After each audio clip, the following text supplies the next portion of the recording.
Hi BookTube, hi! Welcome back to my channel. I'm Shelly and you clicked on a good one. If you are new here, then welcome. Today we are doing the scavenger hunt book tag. I believe this tag was created by A Cup of Books and I was tagged by Sandy from Miss Reads a Lot. Thank you, Sandy. I love being tagged. And the other video that I watched that was wonderful about the scavenger hunt tag was Pay at Attention. And his video, his take on it was hilarious. So I'm really excited to be doing this tag, and let's go ahead and jump into the video.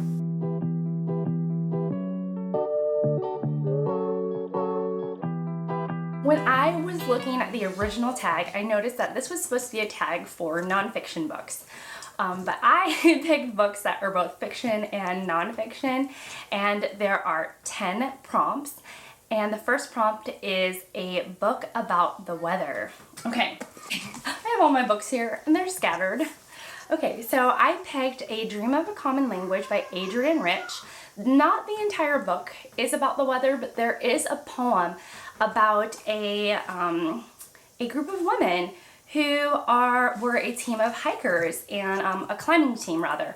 So this climbing team goes out to do their thing to climb, and they get hit by a storm. And the poem that Adrienne Rich wrote about was about the women climbers who lost their lives in the storm, and it is called Fantasia for Elvira Shativ, which I believe was the leader of the women's team, and it is a beautiful poem inside of here. So this is a poem about the weather, and it really stuck with me. I read it last year, and it's one that I constantly think about and revisit. I'm trying to keep myself organized. Books I've talked about go over there, and books I haven't talked about go over here. Okay, a book with birds or bees on the cover. No. A book with bees or butterflies on the cover. And I picked Sylvia Plath's Ariel. It's a book of poetry, and it has this beautiful little bee right there. Yeah, I really have been wanting to read this, and I do hope to get to it soon. A book about homes, or a book about your home or homes in general. So I have this Essential South travel guide that I was gifted when I first was going to move to the South, and then I didn't open it for weeks and probably months after I moved to the South. And when I cracked it open, I was like, oh yeah, they have wonderful recommendations. And it was one of those like, why didn't I pick it up sooner? Because some of the recommendations for restaurants or activities, after a few months in, I had already discovered myself, and I was like, oh yeah, they are really, really great. So yeah, a good book, and one that talks about my home here in the South now. A book with dirt or soil on the cover. I picked The Secret Garden, and this is by Frances Hodgson Burnett. And yeah, I thought about how the setting in this book is mostly surrounded by a beautiful garden, and yeah, it's been years since I've read this. I picked this up recently, and I do hope to get to it soon, which is my line for every book I own, basically.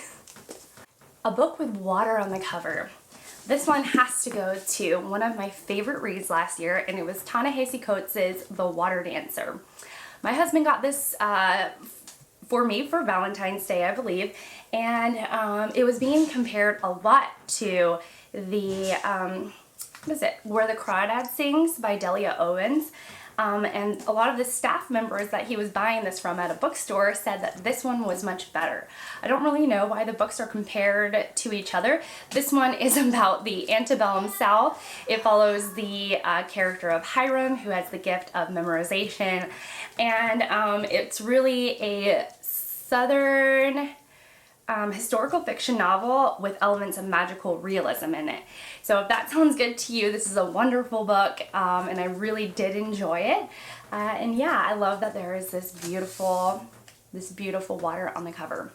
Oh, I was gonna say, it's because Delia Owens, her book is not set in the South. Well, it is set in the South, but it's set in modern day, and it's about a girl, Kyra, who lives in nature, basically. So they're very, very different books, but I think they were popular around the same time, and I think of the two, I did like this one better, but for totally different reasons. I don't know why the books are even compared to one another. A book with a bird on the cover. I really wanted to show off this book because I think it is gorgeous. Okay, this is Nature's Palette. This is a reference color guide using colors in nature, and the vast majority of the illustrations in here are done in watercolor. It is a gorgeous book, and it's really all about color and the colors that one would find in nature. I really wanted to find a reference book on colors, so I was able to speak about it a little more eloquently and to actually sound a little bit like I know what I'm talking about. So I picked up this book, and it has some birds on the cover. I'm going to show you the inside because it is gorgeous. Really beautiful. Oh, look at that. It's so beautiful. These are just, I could just eat these pages up. So good. If it sounds like there's construction here at my house, it's probably because there is. We have some folks here, they're doing some work on our kitchen, and our kitchen is functional but slightly disastrous right now, which I love, and it's been fine. But I think I will be even better once we have a stove. So yeah, anyways, I'm not mad at the work, but it's vibing with my sound, so you know, all that stuff. But I'm really glad that they're here, and I'm glad that they're doing the work, and I figured, what's a little hammering in my video? A book with a footprint on the cover. I don't have a book with an actual like footprint on the cover. I imagine that those would be like investigative books, but I did find, after much searching, I did find It's a Magical World by Calvin and by Bill Watterson, not by Calvin and Hobbes. If you don't know about Calvin and Hobbes, you are in for a treat. I have such deep passion about Calvin and Hobbes. So this is Calvin and his imaginary tiger Hobbes, who he sees as real, and so that's how Watterson renders him, Hobbes that is. And they're funny little comic strips. There you go. They ran in the newspapers, I believe, in the 80s, and Bill Watterson is the writer and creator of the strip. And when he was done writing the comic strip, he decided to stop the syndication of the strip. And what that means is that because he wasn't producing any new work, that he didn't want his comic strips to continue to be printed, as far as I know. So unlike Peanuts, which is probably accessible in your local newspaper, it probably still gets printed in your local newspaper, Bill Watterson didn't want that to happen. And rather, one of the only ways that you can get Calvin and Hobbes now these days is in these collection of comic strip books. So they get released. They're very accessible. They are often printed. I actually don't know the current status of the printing of Calvin and Hobbes, but they are out there. They just aren't being printed in the newspaper anymore. And actually, when Watterson has been, Bill Watterson has been approached about creating a cartoon and mugs and stuffed animals, and according to his beliefs and his principles, he doesn't want his comic strip characters to live outside of the comic strip. He wants them to stay as comic strip characters. So every time he gets offered to have Hobbes get turned into a stuffed animal, or for Calvin to be something other than a comic strip character, he always turns it down, and he actually has really strong feelings about that.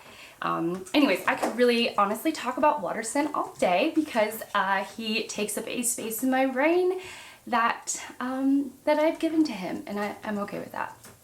But yeah, I could probably do a whole video on Bill Watterson and on Calvin and Hobbes. But yeah, their footprint is this trail of their bodies really in the snow. But that was the closest thing I could get to a footprint. Okay, a book about travel or migration. So I had to talk about Colson Whitehead's the Underground Railroad. Oh man, I was gonna grab, hang on.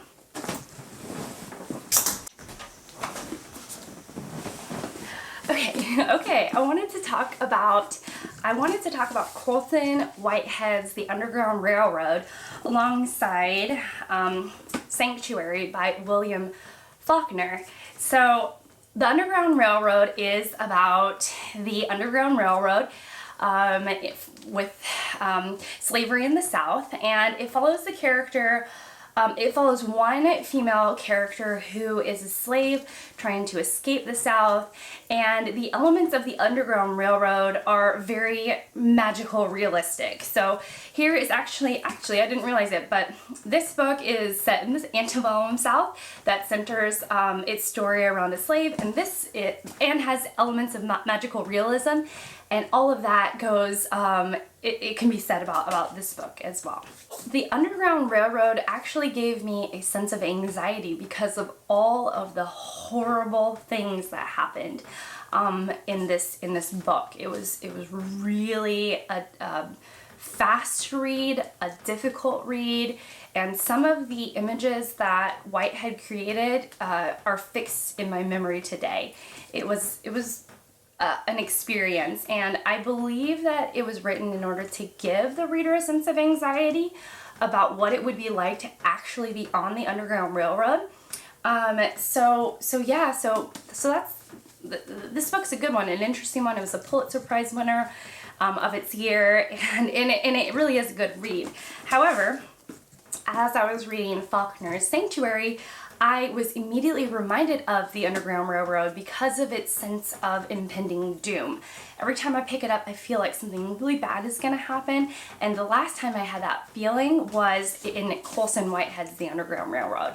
So I thought it was applicable to something that I was reading today, and I wanted to mention it. Okay, an author with nature in their surname. I found this, Jared Diamond's Collapse. This is not my book. I'm pretty sure my children drew on it. This is my husband's book. He read Jared Diamond's other book, which is Germs, Guns, and Steel, and I believe he bought this because he thought he would like it as well, but I don't think it's been read.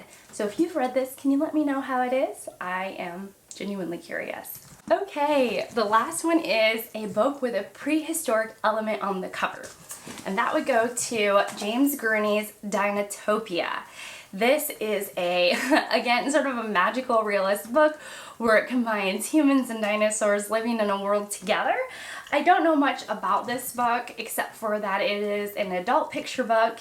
It's my husband's, and he either read it as a child or it was read to him as a child, and it has these stunning illustrations. Look at that.